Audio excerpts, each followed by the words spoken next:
Aston Villa versus Chelsea. What a final home game of the season. Our pre-match show on AVTV. It's been a busy week with the awards dinner.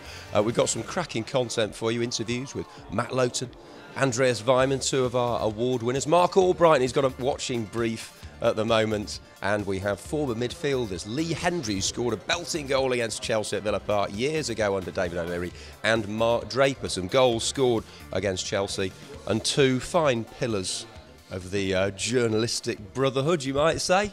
Matt, Neil, great to see you guys. I think it's going to be a really special occasion, particularly so because of Stiliyan and having retired from the game, that the lap of appreciation that's going to add to it. Yeah, I think so. I think it's probably quite poignant that it's against Chelsea. Obviously, it was the Chelsea game last year when we all found out kind of days previously to that, and there was Stiliyan was in the crowd. Really emotional occasion there.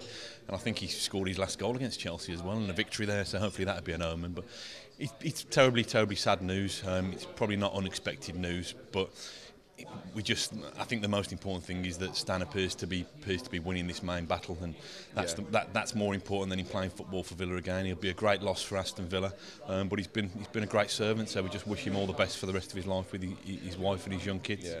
Mox, I think legend's an overused word in football, isn't it? But given what he's been through on and off the pitch, he could go down as a legend in Villa terms. Absolutely right, Jack, and I think the main thing is that we highlight in the national press and sometimes in the local press the negative things, and I think it's only fair to pay tribute to the really good work that Villa as a club has done backing Stiliyan in his fight, and obviously the fight himself that he himself has had. I know the likes of Paul Faulkner and Randy Lerner have been really strong in their support for him at this time, and the way the Villa Parks sort of stood and applauded, it brings a lump to your throat pretty much every time it happens, because I think it's true. I think everybody has got somebody that's been touched by this horrible affliction, and that makes it all the more personal, particularly for us, because we're used to seeing fit and healthy players, so it does bring it home to all of us, just how deadly and sad this disease is. Yeah, and he's been a good guy to deal with in terms of what we do as well. I mean, it's very good to talk to on a journalistic level.